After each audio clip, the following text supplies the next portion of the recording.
Hello everyone, welcome back to my channel let's trade with Prateek. तो आज जो हम एक स्टॉक एनालाइज करने वाले हैं उसका नाम है सन टीवी नेटवर्क, और क्यों हमें इसमें बहुत बड़ी अपॉर्चुनिटी मिलने दिख रही है। चलिए शुरू करते हैं। सबसे पहले तो हम देख लें कि ये क्या बिज़नेस करते हैं। इनका बिज़नेस जो है ये एक इंडियाज़ लार्जेस्ट टीवी नेटवर्क है, जो कि this was established bye कलांदी Maran in 1993। It's flagship channel is Sun TV. तो ये मतलब एक तरह से टीवी नेटवर्क कंपनी है, जो कि मतलब ये साउथ इंडिया में ज़्यादा पॉपुलर है। और ये मेनली जो है 4 लैंग्वेज में लीड करते हैं: तमिल, तेलुगु, कन्नड़, मलयालम, और इसमें बंगाली भी है। और मैंने कहीं न्यूज़ में देखा था कि ये मराठी में भी स्टार्ट कर रहे हैं। तो मतलब ये इनका ग्रोथ अपॉर्चुनिटी और ग्रोथ स्पीड जो है वो काफ़ी अच्छा है, और इनका डिमांड भी बहुत ज़्यादा बढ़ रहा है। अब एक बार हम इनका फाइनेंशियल में चले जाते हैं। फाइनेंशियल में हम जाएंगे तो हमें पता चलेगा एक मिड कैप कंपनी है, और बुक वैल्यू 179 है, और आर जो है वो है 30.8%। तो मतलब ये बहुत एक अच्छी चीज़ है कि किसी कंपनी का 30% से ज़्यादा आर होना, मतलब ये बहुत पॉजिटिव इम्पैक्ट है कि बहुत अच्छी कंपनी चलती है। और डेट टू इक्विटी अगर हम देखें तो ज़ीरो है, मतलब कंपनी के ऊपर कोई लोन नहीं है। तो कोई भी कंपनी पर अगर कभी लोन नहीं है और आर 30 से ऊपर है, मतलब वो कंपनी एकदम मतलब सोने पे सुहागा वाली बात हो गई। और प्रमोटर होल्डिंग देखें वो 75%, मतलब इसमें सारे जो टिक मार्क होते हैं ना बॉक्सेस में, तो वो सारे क्लिक हो गए कि 30.8, debt to equity 0, promoter holding 75%। Promoter holding एक बार हम देख लेते हैं।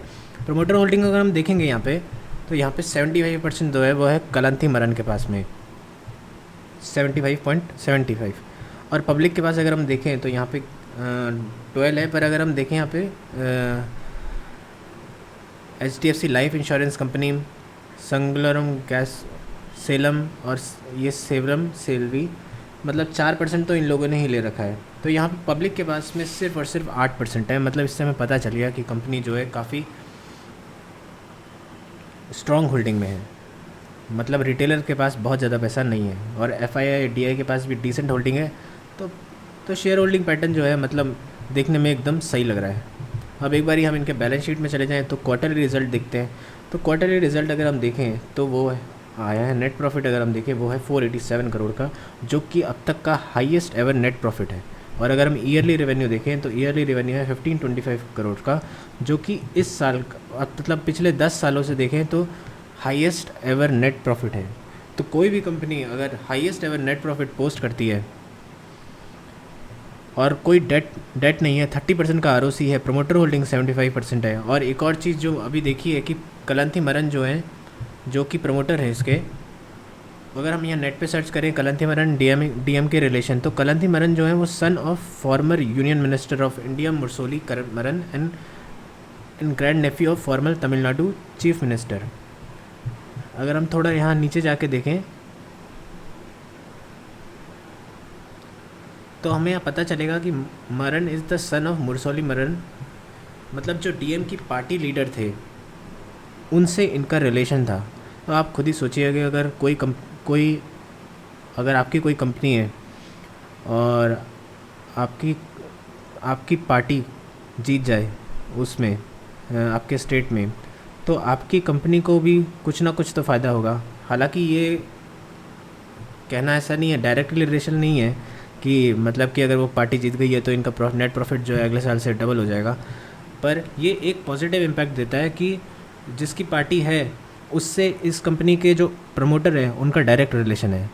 तो मतलब जिस हिसाब से अब अगर एक बार हम इनका चार्ट एनालिसिस कर लेते हैं, तो चार्ट अगर हम देखें तो कंपनी का जो लाइफ टाइम हाई था वो था 1100 के आसपास, और अभी कंपनी ट्रेड कितने पे कर रही है, 514 पे, यानी 50% डिस्काउंट पे। तो ऐसा क्यों हुआ था? तो ऐसा हुआ था क्योंकि सेबी ने 2018 में एक रूल निकाल दिया था कि जितने भी लार्ज कैप कंपनी हैं वो स्मॉल और मिड कैप को नहीं रख सकते। लार्ज कैप जो फंड है वो स्मॉल और मिड कैप नहीं रख सकते, जिसकी वजह से यहाँ से 2 साल जितने भी अच्छे शेयर्स थे उनकी पिटाई हुई और वो काफ़ी ज़्यादा नीचे आ गए। पर क्योंकि अब दोबारा से सेबी ने एक नया रूल निकाल दिया कि जितने भी फ्लैक्सी कैप फंड हैं उनको स्मॉल और मिड कैप रखना कंपलसरी है। तो इसकी वजह से क्या हुआ है कि मिड कैप और स्मॉल कैप में रैली आना शुरू हो गई है। तो जिस हिसाब से मैंने अभी तक ऑब्ज़र्व किया है कि जब भी ऐसे कोई शेयर्स गिरते हैं और फिर दोबारा से वो उठते हैं, तो वापस यहाँ तक जाना डेफिनेटली बनता है, क्योंकि अभी ये कंपनी जो है life time highest result net profit post कर रही है। अब एक बारी हम देखते हैं कि कितना टाइम लगेगा हाईएस्ट जाने में। अगर हम लॉन्ग टर्म के पर्सपेक्टिव से देखें, तो अगर हम यहाँ से देखें कि इसके पीक से लेकर और ये जो इसका बॉटम है यहाँ तक आने में इसको कितने दिन लगे, तो यहाँ पे लगे 804 दिन। और अगर हम इसको उठा के यहाँ पे रख लें, तो इस पैटर्न के हिसाब से मतलब जितना जितना टाइम गिरने में लगता है उतना टाइम ही उठने में लगता है। तो अगर हम यहाँ से देखें कि इसको कितना टाइम लगता है उठने में, तो हमारा जो डेट निकल के आता है वो है 26 मई 2022, यानी यहाँ से लेकर एक साल तक, एक साल में हमें इतना ये लाइफ टाइम हाई पहुँचने तक का दम रखती है। अब एक बार हम देखें कि यहाँ से प्रॉफिट हमको कितना मिल सकता है, कितना रिटर्न मिल जाएगा। अगर लाइफ टाइम हाई तक जाते हैं तो यहाँ पे 110% मिलता है। तो अगर हमें एक साल में, अब से एक साल तक हमको 110% मिल जाता है, तो मेरे हिसाब से ये बहुत बढ़िया अपॉर्चुनिटी है। अब एक बारी हम इसका शॉर्ट टर्म जो है टारगेट वो भी देखते हैं कि अगर हमको शॉर्ट टर्म ट्रेडिंग करना है तो इसके लिए टारगेट क्या होगा। एक बारी मैं इसको डिलीट कर लेता हूँ और फिर हम देखते हैं कि अभी जो इसमें है एक बहुत ही अच्छा कप विथ हैंडल पैटर्न बन रहा है।